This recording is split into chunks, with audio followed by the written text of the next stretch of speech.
ዩኒቨርሲቲ ተመረቀን ስንወጣ የሚሰጡን ነገር አራት ማዕዘኑ ውጤቱንም አይተነዋል። እኔ አሁን ከዩኒቨርሲቲ ተመርቄ ወጥቻለሁ። ህይወቴ ላይ እዚህ ገባ የሚባል ምንም ጥበብ አላገኘሁም።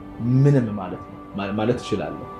በዚሁ አጋጣሚ ካነሳው አይቀር ለምሳሌ ሁላችንም የመጀመሪያ ዲግሪያችን ስንማር ሁለተኛውንም ሶስተኛውም ስንማር ትሬንዱ ተመሳሳይ ነው።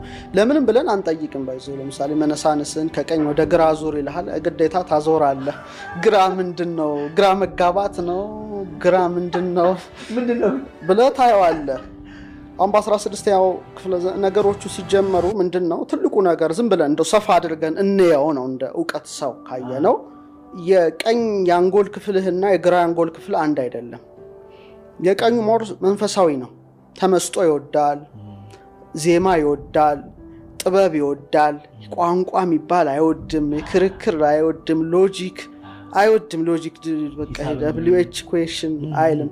ሞር ብሌሲንግ ነው የሚያምነው። በረከት 5 እንጀራ 2 ዓሣ 5000 ሰው አጠገበ ቢባል ይሄኛው ያምናል። ይሄ ግን እንዴት ይላል? ሃው እንዴት ይላል? እና ቋንቋ ይወዳል። ይሄ ግራው ቁስ ነገር ይወዳል። በአብዛኛው ጊዜ ጥናቱ አሁን የተደረሰበት ጥናት ነው። ይሄ ደግሞ ኢንቲዩሽን ነው። ቀልብ ምናምን የሚባለው ነገር አለ። ይሄ ግን ቋንቋ፣ ማቴማቲክስ ምናምን ሎጂክ የሚወድ ነው። ሜንስትሪሙ ሳይንስ እስከ 10 ምናምን ዓመት እስከ ዩኒቨርሲቲ ድረስ ስንማር ምናችንን እየሞረደ ነው ያስተማረው ነው። ይሄኛው ክፍል ነው መንፈሳዊነቱን ክፍል እንዳትል 10 ምናምን ዓመት ውስጥ አንድም መንፈሳዊ ነገር አይቀላቀልም። አንድም ቦታ ስለ ፈጣሪ ስለ አምላክ ተወጭራሽ አይታሰብም። እንደውም ዝንጀሮ ነው ተባላል አለቀ። እና ይሄንን ነው በጣም በቃ እንትን ብሎ ስለ አድርጎ ይሄን ደንዝዞ ኦሬዲ ሎክድ ሆኗል፣ ተቆልፏል። መንፈሳዊ በረከት ማግኘት አትችልም። ስለዚህ ግራህ ነው፣ ለግራህ ነው የተሰጠው። ስኩዌር ነው። እሳት ውሃንም ለማተር ነው የኖርከው። ትምህርትም ማተር ነው። ቁስ ነህ አንተ ራስህ፣ ለቁስ ነው የኖርከው እንጂ መንፈስ እንዳለ ነፍስ እንዳለ አታውቅም። እኔ ብዙ ጊዜ ለምሳሌ መጽሐፍ ቅዱስ ሳነብ የሚገርመኝ ነገር አለና ለምሳሌ ሐዋርያት ከጌታ ጋር ያሉ ብስታ በርክቶ ይመግባቸዋል፣ ይስታመሙ ይፈውሳቸዋል። የበረከት ኑሮ ነው እና ሞትን ድል አድርጎ ከተነሳ በኋላ ወደ ቀደመ ስራቸው የሄዱበት ታሪክ የጥብርያዶሱ ይገርመኛል። እና አሳ ወደ ማጥመድ ስራ ተመለሱ፣ ወደ ኋላ ወደ ልፋቱ ህይወትና ይታገላል። አንድም አሳ መረብ ውስጥ አልገባም ይላል። እና መረቡን በቀኝ ጣሉት ይላል። በቀኝ ሲጥሉት 153 አሳዎች ተገኙ ነው። ትልልቅ አሳዎች ናቸውና መረቡ አልተቀደደም። ያ በጣም ተደንቀው ደግሞ ሲወጡ ማን እንደሰራው የማይታወቅ ሌላ የተጠበሰ አሳና ህብስት ደግሞ አለ ፍሙ ጋር። አስቦ ውስጥ የተደራረበ ነገርና ወደ ቀኝ ጣሉት የሚለው ነገር ሁሉ ጊዜ ያሳስበኛል እኔ።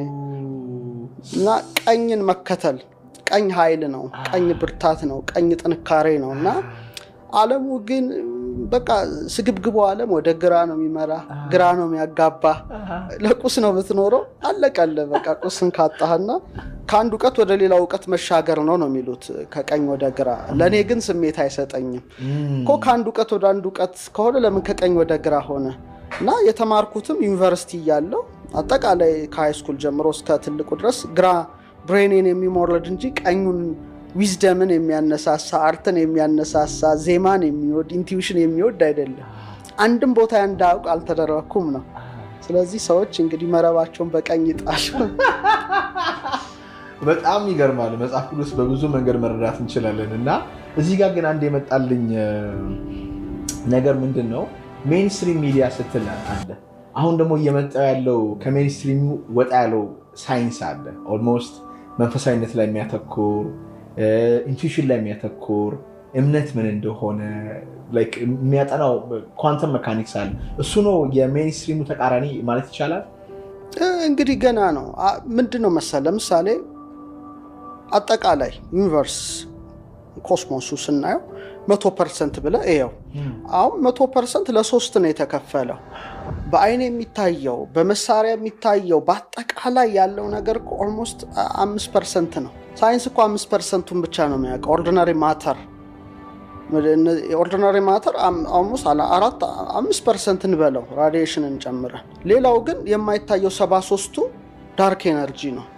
እንደገና ደግሞ ዳርክ ኤነርጂ አለ። ዳርክ ኤነርጂ ኦልሞስት 73% ነው፣ ኃይል ነው ማለት ነው።